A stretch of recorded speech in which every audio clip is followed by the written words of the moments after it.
வணக்கம். இன்றைக்கி ஜானஸ் கிச்சனில் பூரி சப்பாத்திக்கெலாம் பெஸ்ட்டு சைட் டிஷ்ஷு பன்னீர் பட்டர் மசாலா செய்யலாம். ஒரு பேனில் 2 டேபிள் ஸ்பூன் அளவுக்கு பட்டர் சேர்த்துருக்கேன்.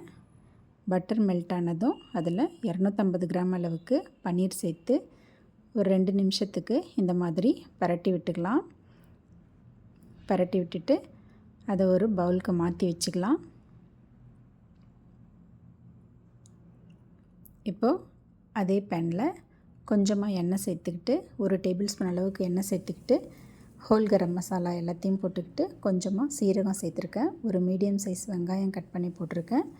ஒரு மீடியம் சைஸ் தக்காளி, ஒரு 10 பல் பூண்டு, கொஞ்சமாக இஞ்சி சேர்த்துருக்கேன். 2 பச்சை மிளகாவை கீறி போட்டிருக்கேன். அது கூடவே ஒரு 7-8 முந்திரி பருப்பு சேர்த்துருக்கேன். இதெல்லாம் இந்த மாதிரி நல்லா வதக்கி விட்டுக்கலாம்.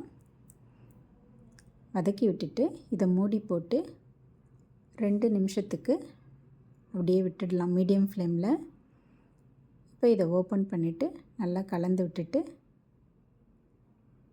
இது கொஞ்சம் நேரம் நல்லா ஆறட்டும். ஆறின பிறகு அதை மிக்ஸி ஜாரில் போட்டு பேஸ்ட்டு மாதிரி அரைச்சி எடுத்துக்கலாம். இந்த மாதிரி இப்போ அந்த பேனில் பட்டர் கொஞ்சமும் ஆயில் கொஞ்சமும் சேர்த்துக்கிட்டு அது நல்லா மெல்ட் ஆனதும் நம்ம அரைச்சி வச்ச பேஸ்ட் அதில் சேர்த்துக்கலாம். சேர்த்துட்டு மிக்ஸி ஜாரை கழுவி கொஞ்சமாக தண்ணியும் சேர்த்துக்கிறேன். சேர்த்து அதை நல்லா கலந்து விட்டுட்டு இப்போ இந்த டிஷ்ஷுக்கு தேவையான அளவுக்கு உப்பு டேஸ்ட்டுக்கு தகுந்த மாதிரி போட்டுக்கிறேன். 2 சிட்டிக்கு மஞ்சள் தூள் போட்டுக்கிறேன். மிளகாய்த்தூள் 1.5 டேபிள் ஸ்பூன் அளவுக்கு சேர்த்துக்கிறேன். அது கூடவே கரம் மசாலா பவுடர் கொஞ்சமாக 2-3 சிட்டிக்கு அளவு போட்டுக்கிட்டு இதை நல்லா கலந்து விட்டுக்கிறேன். இப்போ இதோட திக்னஸ் அட்ஜஸ்ட் பண்ணுறதுக்காக கொஞ்சமாக தண்ணியும் சேர்த்துக்கிறேன்.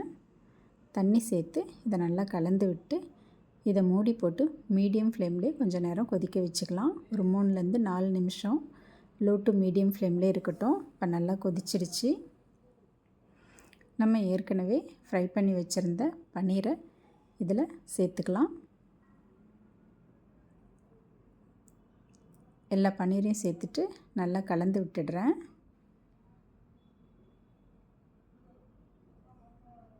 இப்போ இது ஒரு 2 நிமிஷம் லோ டு மீடியம் ஃப்ளேம்லேயே அப்படியே இருக்கட்டும். அப்புறம் இதை கலந்து விட்டுட்டு இதில் கொஞ்சமாக கஸ்தூரி மேத்தியும் கொத்தமல்லி தழையும் சேர்த்து கலந்து விட்டுறேங்க.